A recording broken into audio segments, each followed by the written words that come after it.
carry on. Carry on. And so that's how they gave us the permission. Oh yeah, no, Narayan says, then I jumped off the cart and said, "Isn't God great?" He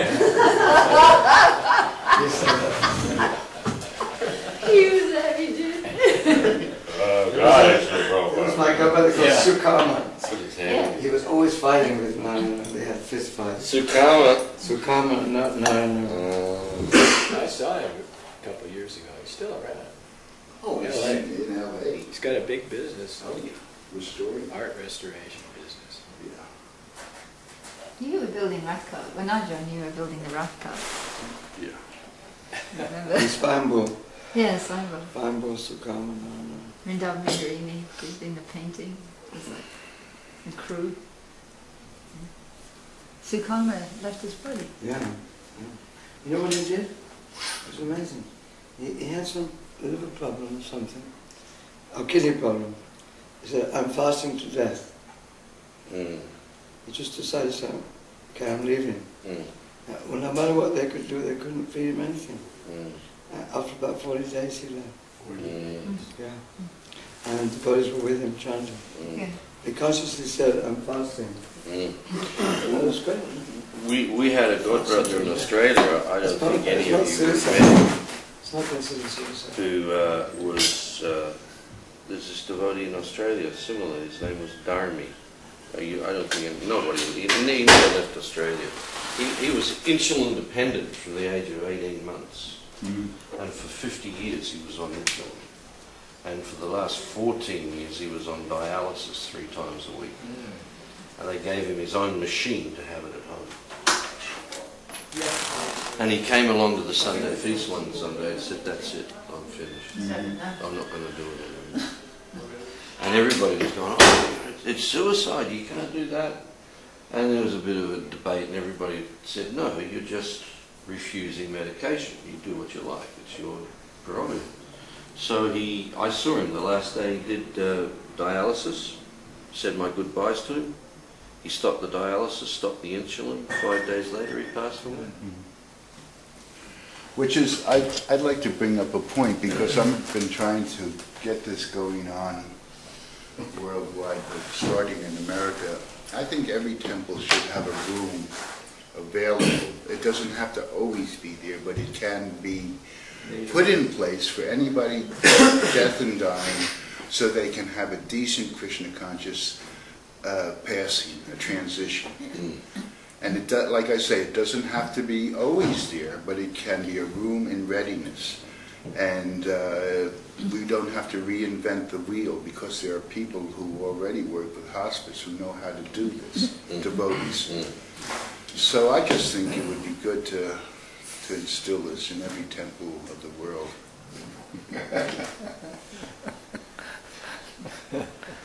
But Oh, it just sounds really macabre. yeah, It's a good idea.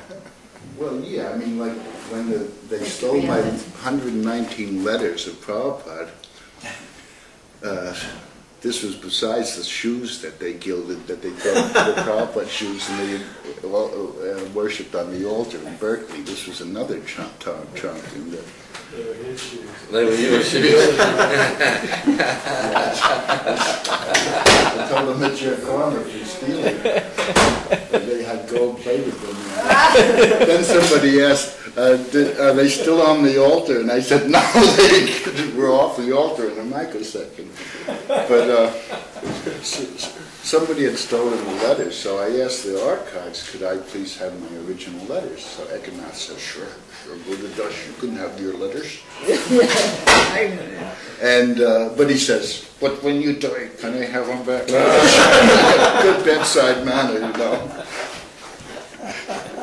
Like Prabhupada said, one time he says, people are bringing him gifts, and he says, just see, I'm sitting there, just see how they're treating saintly people. So he said, but sometimes they'll touch my feet, and you have to take on their karma if they touch your feet. This is a superstition, actually, but he said, if they touch your feet, you take on their karma. That's why I pat them on the head. I don't want to give it back. We used to go to Prabhupada's feet zealously in Vrindavan when he was not well, when he was sick. Yeah. I remember we were kind of on red alert, you know, there's something going on to Prabhupada's feet.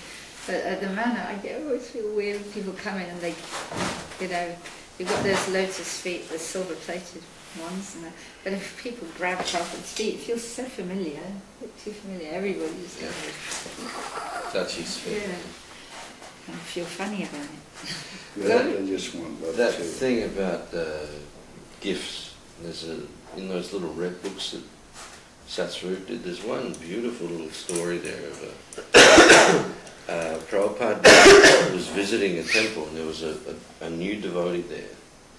And everybody was saying, you have to give Prabhupada something when he arrives, something that hasn't been used. And the only thing he had was a sweater that he'd just got in the mail that his mother had knitted for him. And it was just acrylic. It wasn't wool in it, it was just an acrylic sweater that she'd hand knitted for him. And when Prabhupada came, he gave it to Prabhupada. And all the devotees were like, that's just an acrylic sweater. But Prabhupada opened it up and he looked at it and he took off a cashmere sweater that he had on and he gave it to the devotee. And then he put the acrylic one on. Haribol.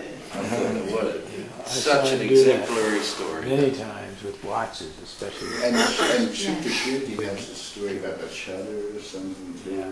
Wanted. He'd just give it to somebody. He did nothing.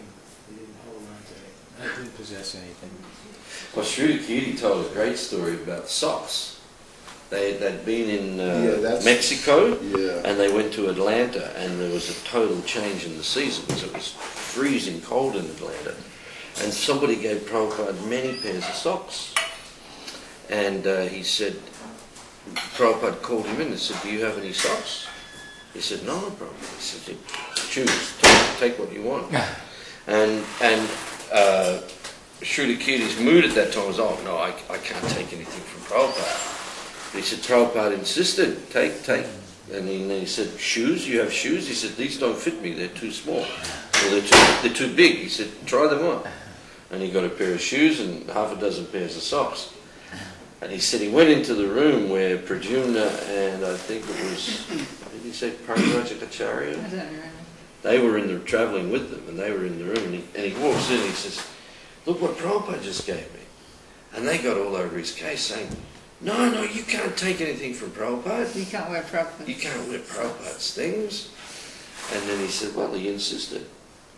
Why don't you take some? No, he said, oh, that's a shame you said that because I had some for you. Oh, that's right. That's what he said. Yeah, that's a shame because I brought some for you as well. That's right. They changed it to And then they were, oh, well, we'll take them.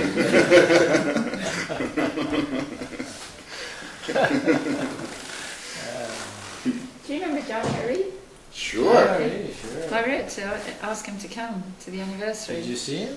No, I didn't, but I saw him a few years ago here at John Mastamy actually. But You have an address or phone number? I've got and Rancho's got his phone number. I've got an email for him. But I'm sure I told him that you were coming too. Wild adventures together. Yeah, I bet. Wow. Yeah. You should give him a What's call. his name? Peter Sellers. Yeah, Mr. Sellers, Sometimes comes to the restaurant. Robert Plant, Yeah. Yeah. all these people we used to visit. He went to Amsterdam with me to start the I'll first. email him again today when I go home Yeah. because I don't know, somehow he was a bit, when I rang him up he was a bit distracted, but Oh, I told him you guys were here, so we're here. yeah, We'd like I'm to sure see he him. will come. Please. Or I'll get his phone number from Yeah, you or from I've not got it with me. calling. I've got it with me. Just write it down. I've not got it. Whenever, you write it My down. bag's downstairs. Branshaw's got it. Yeah, I'm just, but I've got it in my bag. He's Now, coming what's- tonight. What's Oh, the have you? schedule? Are you sure we're not on? Yeah, 4:30. We said 5:30 to 7. 5:30 to 7. What So the is Sunday? topic is On Saturday, Monday? the I'm going to go to temple, Prague meeting the Beatles. Oh. for a week and then And then in the evening,